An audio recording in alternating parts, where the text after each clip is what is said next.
Hi friends, வணக்கம். இன்றைக்கி வந்து பேக்கரியில் செய்கிற மாதிரி ஒரு டீ கேக் நம்ம வீட்டில் எப்படி செய்யலாம்னு சொல்லி பார்ப்போம். பேக்கரியில் வந்து பார்த்திங்கன்னா 4 முட்டையை வந்து ஃபஸ்ட்டு வந்து நீங்கள் நல்லா அடிச்சுக்கோங்க. கொஞ்சம் நேரம் அடித்ததுக்கப்புறமா ஒரு அரை கப் அளவுக்கு சர்க்கரை, பவுடர் பண்ணல, கிரானுலேட்டட் சுகர் தான், கொஞ்சம் கொஞ்சமாக சேர்த்து நல்லா அந்த கன்சிஸ்டன்சி வர வரைக்கும் அடிச்சுக்கோங்க. அதுக்கப்புறமா இது கூட வந்து அரை டீஸ்பூன் அளவுக்கு ஸ்வீட் ஆரஞ்சு எசன்ஸ், அரை டீஸ்பூன் பைனாப்பிள் எசன்ஸ், இது 2 எசன்ஸும் உங்கள்கிட்ட இல்லைன்னா வெனிலா எசன்ஸ் 1 டீஸ்பூன் சேர்த்துக்கோங்க. சேர்த்துட்டு ஒரு தாட்டி மிக்ஸ் பண்ணிவிட்டு ஒரு 1/4 கப் அளவுக்கு எண்ணெய் விட்டுக்கோங்க. ஆயில், ரீஃபைண்ட் ஆயில் போட்டு அதையும் ஒரு தடவை மிக்ஸ் பண்ணிக்கோங்க. அப்புறம் வந்து இது கூட ட்ரை இன்க்ரீடியண்ட்டாக வந்து ஃப்ளார் வந்து 1 கப்பும், அது கூட வந்து 1 டீஸ்பூன் அளவுக்கு பேக்கிங் பவுடர், இவ்வளோதான். இதுக்கு பேக்கிங் சோடா, சால்ட்டு இதெல்லாம் எதுவும் தேவையில்லை. இந்த ட்ரை இன்க்ரீடியண்ட்டையும் சேர்த்துட்டு மைல்டாக மிக்ஸ் பண்ணிக்கோங்க. ரெண்டாவது ஸ்பாட்டிலாக வச்சு கட் அண்ட் ஃபோல்டு மெத்தடில் மிக்ஸ் பண்ணிக்கோங்க. இந்த ரெசிபிக்கு பால் கிடையாது, மில்க் வந்து கிடையவே கிடையாது. பேக்கரியில் மில்க்கை யூஸ் பண்ண மாட்டாங்க. இதை நல்லா மிக்ஸ் பண்ணிவிட்டு அந்த லாஃப் ஃபேன் இருக்கு இல்லைங்களா, அதில் வந்து ஊற்றிக்கோங்க.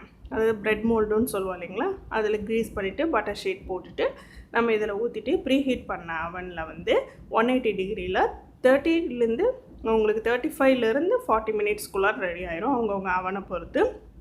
இது வந்து ஒரிஜினல் ரெசிபியான்னு கேட்டிங்கன்னா, நிறைய பேர் என்ன பண்ணுறாங்கன்னா ஹாட் மில்க் கேக்கை வந்து இந்த மாதிரி ப்ரெட் லாஃபில் ஊற்றி வச்சுட்டா அதுதான் வந்து டீ கேக்குன்னு சொல்லி அது வியூஸ் நிறையா போயிருக்கும். அதை பார்த்து நிறைய சேனல்காரங்க அதுவே பண்ணியிருக்காங்க. ஆக்சுவலாக பேக்கரியில் இந்த மாதிரி தான் செய்வாங்க. இதில் ஒரு மிஸ்டேக் என்னென்னு கேட்டிங்கன்னா, மேலே லைட்டாக வந்ததுன்னு சொல்லி டோஸ்ட் மோடில் வச்சா மேலே ஃபுல்லாக பர்ன் ஆகிடுச்சு. அதனால் வந்து ஒரு கத்தி வச்சு இந்த மாதிரி ஒரு மாதிரி ஸ்க்ராப் பண்ணி எடுத்திருக்கேன். அதனால தான் உங்களுக்கு இப்படி இருக்குது கேக்கு. ஃபஸ்ட்டு வந்தது பாருங்கள் ஒயிட்டாக, அதுதான் வந்து ஃபஸ்ட்டு வந்தது.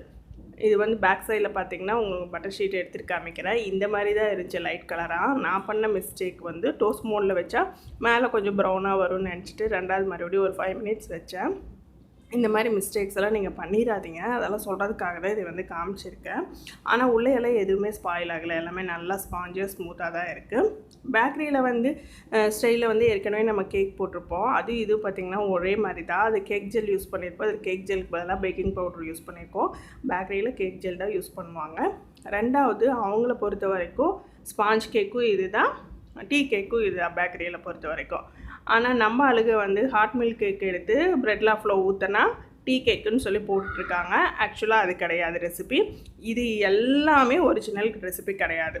பேக்கரியில் செய்கிறதும் சரி, சேனலில் செய்கிறதும் சரி, எதுவுமே ஒரிஜினல் ரெசிபி கிடையாது. டீ கேக்குங்கிறது வேறு ரெசிபி. ஒரிஜினல் ரெசிபி வேணும்னா நம்ம சேனலை தொடர்ந்து பார்த்துட்டே இருங்க.